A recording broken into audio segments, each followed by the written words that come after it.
Assalamu alaikum. My name is Dr. Karatulan, and I'm here to discuss the psychological impact of disorders of sexual development. As Dr. Naveed Bhatt has very well explained that what are the disorders of sexual development and how they are diagnosed and what are their treatment and how to manage them. My job is that I will discuss what psychological impact this situation, this condition imparts on the parents and the child, and how we are going to manage them so that holistically we can manage the patient and leave the patient in a society where he or she can live peacefully. Starting with it, as I said, whenever these disorders are diagnosed, they only impact not only the child itself, but first of all the parent, where the child is born. So we will discuss the psychological impact separately. First on the parents, how the parents are affected, and then on the child, and we will discuss subsequently the management of these problems also. When a child with some genetical ambiguity is born to any family, and we know whenever a child is born, it is a very cherished moment for a family, and a family wants to welcome that child. But when that child is born with some sort of ambiguity or having any disorder or not at par with the normal human being, then this is a very big setback for the family as a whole, and parents are greatly affected. And there has been different studies that how the parents are affected, and it is seen that it is equally relatable to those parents that have other children with other comorbid, other chronic illnesses.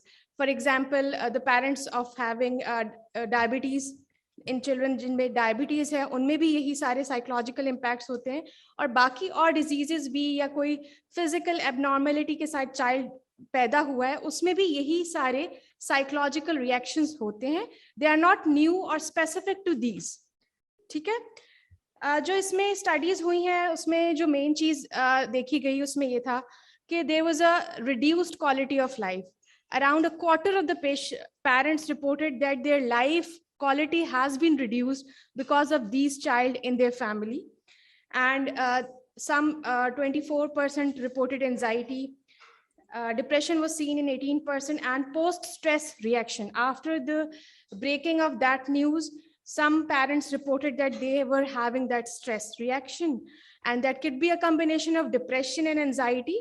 You cannot classify it as a complete depression or anxiety, then you say it is a post-stress reaction. So wherever the parent fall, it is to be screened. Why it is important? Why we are discussing it here? Because we know that mental health is very important, because it can affect the decision capacity of the parent. Because child तो छोटा है, he can't decide by himself. Parent की जो counselling होगी, आगे जो उसने decision लेना है, वो तो पेरेंट की रिस्पॉन्सिबिलिटी है. If it is not addressed properly at that time, it is a chance कि वो सोसाइटी के प्रेशर में और लोगों के प्रेशर में ऐसे डिसीजंस ले लें जो कि चाइल्ड के लिए हार्मफुल हो सकता है और उनके अपने लिए हार्मफुल हो सकता है. इसलिए एक स्क्रीनिंग आप जरूर पेरेंट्स की करें. If you are dealing with such cases, कोई भी चाइल्ड हो, इट्स नॉट नेसेसरी कि आप सिर्फ बच्चे तक बात करें, आप पेरेंट्स को भी क्वेश्चन करें, how they are feeling, how their life has changed after this child. It is very important. And as there has been a different screening questionnaires are easily available, and they are taught at the undergrad level how to screen simple depression, how to screen simple anxiety. It is not the job of a psychiatrist. Even a general practitioner or general doctor can do it.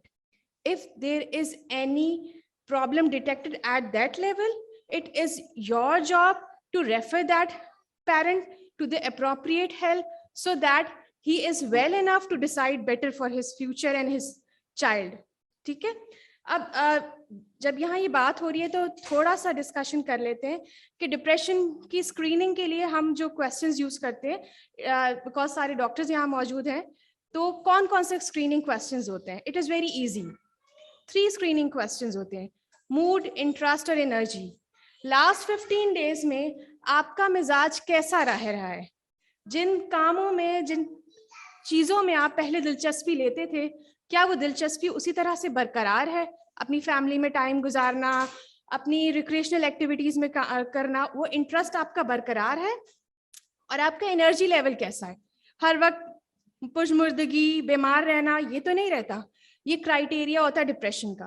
और anxiety वाले patient तो बाज़ औक़ात खुद ही बोल देते हैं, उनकी स्लीप बहुत डिस्टर्ब होती है, बहुत परेशान हो के बार बार सवाल पूछते हैं, बार बार पलट पलट के आते हैं और मुख्तलिफ किस्म के सवाल कर रहे होते हैं। तो एंजाइटी वाला बाज़ औक़ात खुद हेल्प ले लेता है, डिप्रेशन वाले काम क्वाइट रहते हैं, लेकिन एज अ डॉक्टर हमारी ड्यूटी है कि हम उसी वक्त स्क्रीन कर लें। अच्छा, ये सब चीज़ें हम तभी कर सकते हैं जब हम जो इस केस को सिक्वेंशियली हैंडल करें।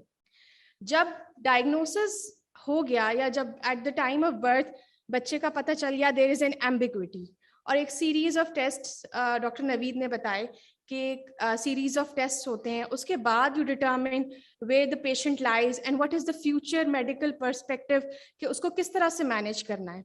तो ये सब चीज़ें मैनेजमेंट, इंफॉर्मेशन मैनेजमेंट में आ जाती है कि हमने पेरेंट्स को किस तरह से इन्फॉर्म करना है। दे आर नॉट न्यू, उसमें मेन यही है कि जो आप इंफॉर्मेशन दे रहे हैं as a treating physician, paediatrician, जो भी इंफॉर्मेशन दें आपने कंप्लीटली देनी है, क्लियरली देनी है, और उसके साथ जो इमोशनल अराउजल होगा पेरेंट्स का, उसमें सपोर्ट करना बहुत ज़रूरी है। And it is not very new, world wide किसी भी न्यूज़ को जो कि अगले बंदे के लिए, अगले पेशेंट, पेरेंट्स के लिए, अटेंडेंट्स के लिए डेट्रीमेंटल हो सकती है, उसको कैसे ब्रेक करना है, उसका एक प्रोटोकॉल फॉलो किया जाता है जिसको स्पाइक्स प्रोटोकॉल के नाम से कवर किया जाता है। उसको हम डिस्कस कर लेते हैं ताकि हर चीज़ उसी में, हम इस सिनेरियो में उसमें डिस्कस करेंगे ताकि वो जनरली आप उसको अप्लाई कर सकें और स्पेसिफिकली आप इस डिसऑर्डर के साथ भी अप्लाई कर सकें। मेन चीज़ जो है, जो आपको बेसलाइन पे रखनी है, वो यही है कि आप जिन पेरेंट्स से बात कर रहे हैं या जिन अटेंडेंट्स से बात कर रहे हैं कि उनका साइकोलॉजिकल, उनका एजुकेशनल लेवल क्या है, आप उसी हवाले से तैयारी करेंगे। और you should be well prepared. एक जो मीटिंग है वो वेल प्रिपेयर्ड होनी चाहिए। You should have all the necessary information about that disorder, वो कैसे मैनेज होता है, उसके क्या क्या अवेलेबल ट्रीटमेंट ऑप्शंस हैं। और अगर इस तरह के कंडीशंस होती हैं जहाँ पे सोशल और एथिकल इश्यूज आ जाते हैं, आपको उससे भी वेल वर्स्ड होना चाहिए कि अगर पेशेंट आपसे पूछ रहा है तो आप उसको जवाब दे सकें। और आई होप कि ये जो सारा सेमिनार है, इंशाल्लाह it will help to devise the guidelines जो कि ऐसे क्लिनिशियंस को हेल्प करेगा जो अपने पेशेंट्स को इस तरह से एजुकेट कर सकते हैं। सबसे पहले तो यही है कि you have to set up a interview. Seating ऐसी होनी चाहिए जैसा कि दिखा रहे होते हैं कि चलते फिरते आपने डायग्नोसिस बता दिया, ऐसे नहीं है वार्ड के रश में वहीं पे खड़े होके आप बात कर रहे हैं। No, it is not good. आप देखें कि उस न्यूज का उस पेशेंट के ऊपर कितना ज्यादा या अटेंडेंट के ऊपर कितना ज्यादा असर होता है। सीटिंग शुड बी प्रॉपर, कोई काम क्वाइट रूम हो जहाँ पे आप फेस टू फेस बात कर सकें, जहाँ पे अगर इमोशनल आउटबर्स्ट हो तो उसको काम डाउन किया जा सके। ऐसी फर्स्ट ऑफ ऑल आपकी सीटिंग एनवायरनमेंट अच्छा होना चाहिए जहाँ पे ज़्यादा वो शोर शराबा ना हो जिससे आपकी गुफ्तगू में कोई खलल आए। इसी तरह से सबसे पहले you must ask the parents कि what is their perception, what they know about the disease, what they know कि अब क्या होगा। ये आपको क्या हेल्प करेगा कि हाउ टू डिवाइस फर्दर। आपने अब आप हो सकता है आधी इंफॉर्मेशन उसके पास पहले से मौजूद हो सकता है बिल्कुल भी ना मौजूद हो। तो आपने उस पेशेंट अटेंडेंट के लेवल पे, पेरेंट्स के लेवल पे कैसे डिस्कस करना है, पहले उससे क्वेश्चन करना है, उनका लेवल जान लेना है, देन फिर आपने जो है अपनी नॉलेज कंप्लीटली देनी है। और इस डिसऑर्डर्स ऑफ सेक्सुअल डेवलपमेंट में जो भी उसकी इटियोलॉजी रही, जेनेटिक थी, हार्मोनल लेवल पे थी या एनाटॉमिकल लेवल पे थी, वो कंप्लीटली डिफाइन करें सिंपल लैंग्वेज में ताकि पेरेंट्स को आइडिया हो सके व्हाई दिस हैपेंड। सबसे पहला क्वेश्चन जो पेरेंट्स के जहनों में आता है कि हमारे साथ ही ऐसा क्यों हुआ, क्यों हुआ, तो वो जो क्यों का जवाब है वो हम देंगे कि जो तख्लीक का अमल है उस पर तो किसी का इख्तियार कंट्रोल नहीं है, कब किस लेवल पर अल्लाह मियाँ चेंज ले आए, ये उस लेवल का चेंज है जिसकी वजह से एंड रिजल्ट ये है। तो ये एटियोलॉजी बता दी, देन आपने अब उसके बाद फर्दर आगे क्या करना है, फर्दर अगर अभी ट्रीटमेंट मौजूद है क्या कर सकते हैं अवेलेबल, आगे क्या सोशल इम्प्लीकेशंस हैं उसके ऊपर बात करनी है। और इसके साथ जो सबसे इम्पॉर्टेंट चीज़ है कि you should give time for the emotional outflow of the parents. Sometimes a little moments of silence are enough. आप क्योंकि ऐसा हुआ होगा कि आपके बहुत प्यारे के साथ कोई बहुत बड़ा डिजीज हुई है और डॉक्टर ने आपको बताया, तो यू मस्ट हैव एक्सपीरियंस, उस टाइम पे आपका दिमाग बंद हो जाता है। दिमाग बंद हो जाते हैं तो आप अगली 100 बातें कर जाएं तो उसको याद ही नहीं रहती, फिर वो आके आपसे पलट पलट के सवाल पूछता है। तो उस टाइम पे थोड़ा सा इमोशनली आप काम डाउन करें, पानी दे दें, टिश्यू दे दें, उनको थोड़ा सा वेंटिलेट करने दें, फिर अपनी इंफॉर्मेशन को चंक्स में आहिस्ता आहिस्ता दें। और सबसे बेस्ट ये रहता है कि you should give some written handout कि ये इंटरनेट के सोर्सेज हैं, आपको बाद में अगर इसके बारे में पढ़ना हो तो आप ये देख सकते हैं, ये हैंड आउट है, ये देख सकते हैं। क्योंकि इन वन सेटिंग हर किसी की इतनी कैपेसिटी नहीं होती ऑब्वियसली, इतने इमोशनल हाई उसमें जाने के बाद वैसे ही इंसान का कंसंट्रेशन कम हो जाता है। तो उसमें किस तरह से कि आपको वो बाद में ये लिटरेचर हेल्प आउट कर देगा, इसमें आपको फर्दर गाइडेंस मिल जाएगी।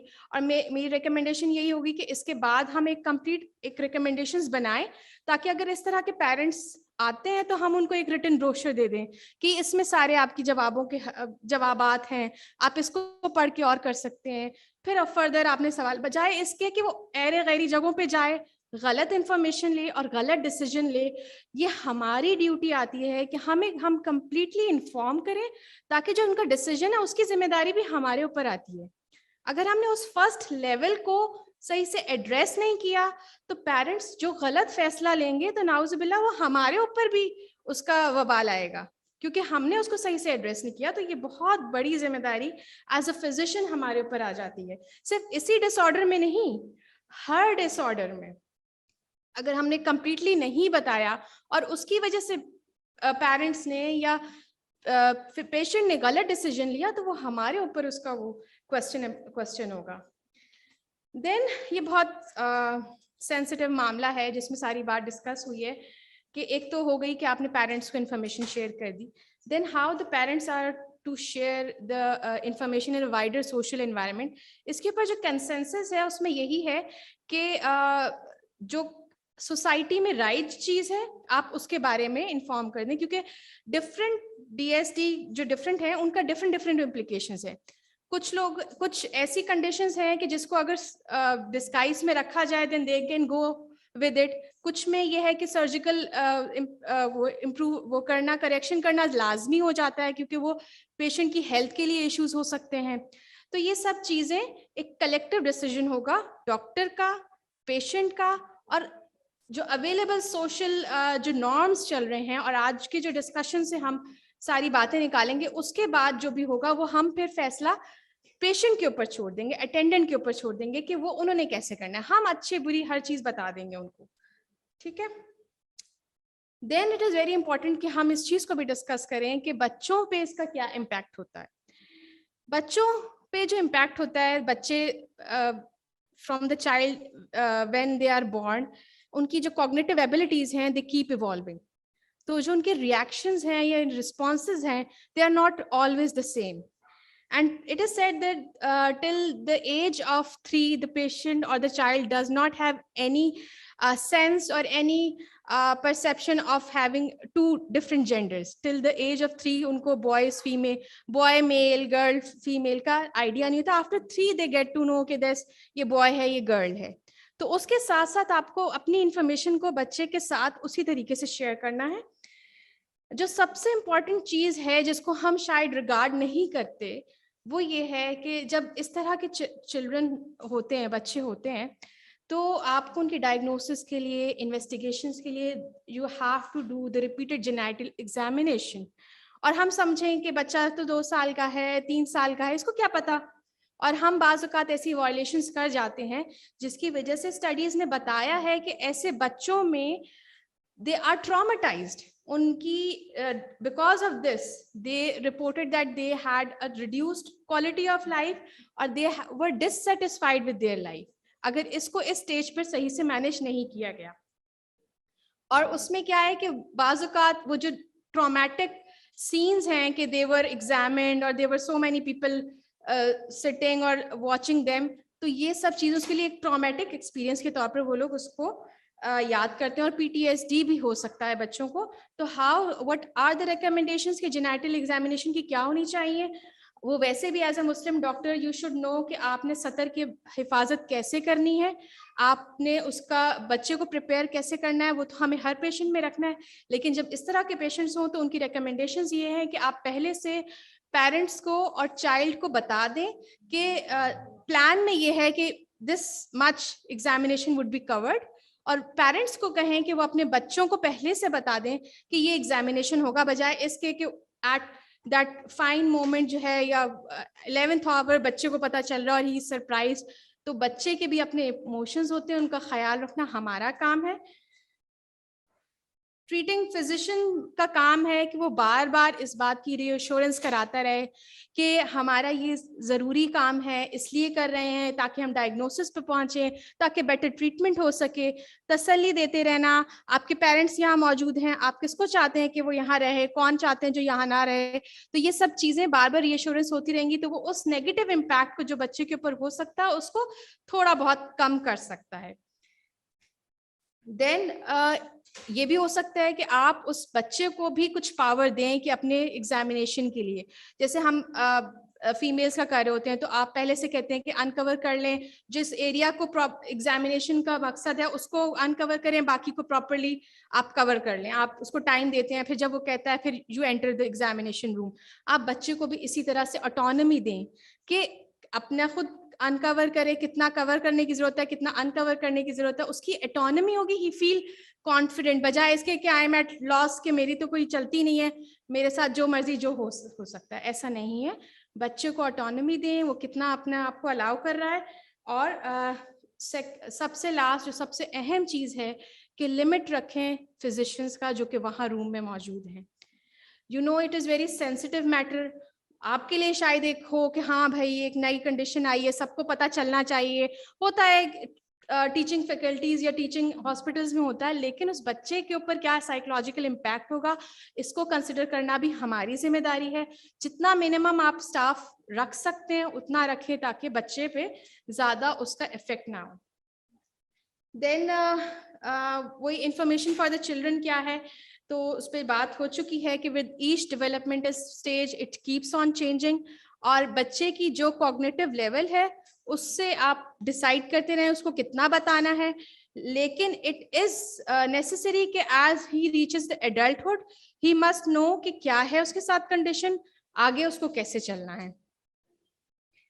क्योंकि it is seen by different researchers that children who are misinformed as compared to the children who are educated well about their condition, पता है ना कि ये मसला है, then बच्चे शुरू से ही they have better opportunity to adapt, coping skills ऐसी बना लेते हैं, पॉजिटिव सेल्फ इमेज उनका होता है, क्योंकि कोई भी फिजिकल एबनॉर्मलिटी होती है उसकी वजह से इंसान का अपने ऊपर एतमाद कम होता चला जाता है।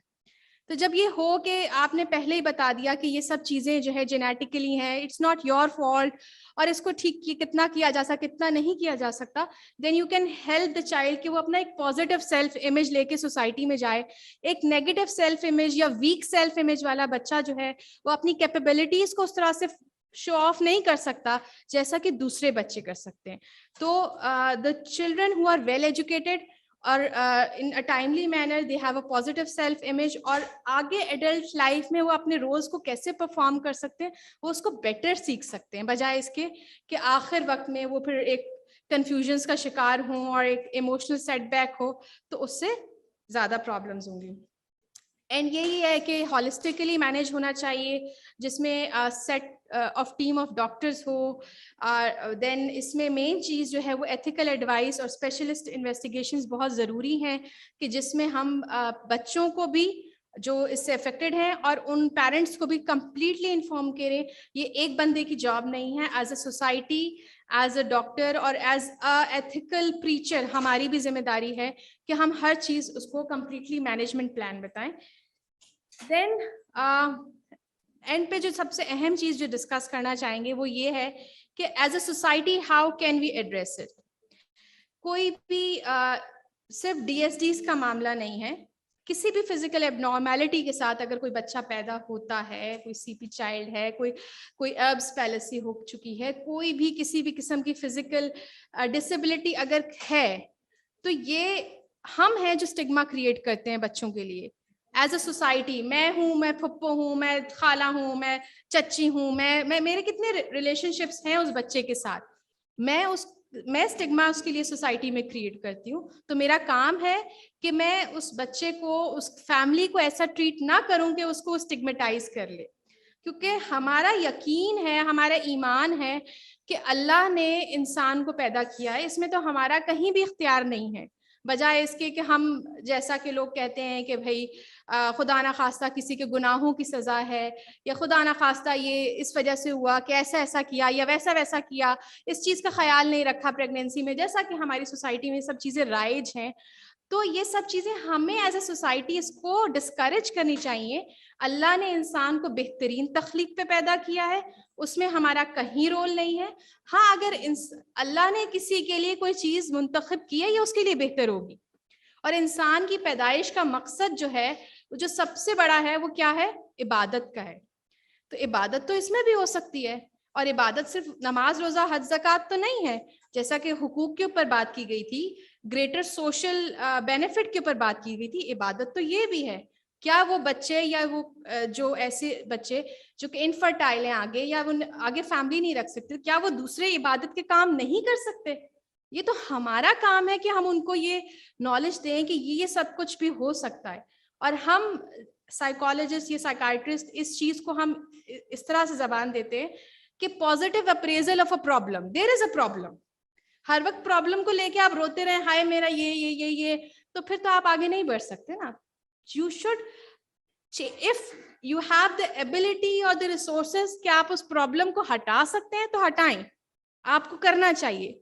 लेकिन अगर नहीं है सब प्रॉब्लम कि जिसको आप चेंज कर सकते, तो हम यही कहते हैं कि positive appraisal of the problem होना चाहिए। Positive appraisal of the problem क्या है? हाँ, अल्लाह ने ये दिया है, मेरी आजमाइश है, मेरे लिए इसमें भी कोई बेहतरी है। अल्लाह किसी पर उसकी जान से बढ़कर बोझ नहीं डालता। मुझे अपने आप को इसमें एक्सप्लोर करना है, किस तरीके से एक्सप्लोर करना है, अब मेरे साथ क्या क्या है, मैं क्या कर सकता हूँ। तो एज ए सोसाइटी हमें नहीं पता ये सारे डिस्कशंस कौन किस किस लेवल की रिस्पॉन्सिबिलिटी पर होता है, कौन किस तरह से होता है, लेकिन अगर कोई इस तरह के इश्यूज हो सकते हैं तो हम आगे लोगों को ऐसे गाइड कर सकते हैं कि ठीक है, ये इशू है, अब इसके साथ आगे कैसे बढ़ना है, ऐसे बढ़ सकते हैं और ऐसे बढ़ सकते हैं। ठीक है, बहुत शुक्रिया, जज़ाकल्लाह। होप जो ज़रूरी बातें थी सब हो चुकी हैं। जज़ाकल्लाह खैर।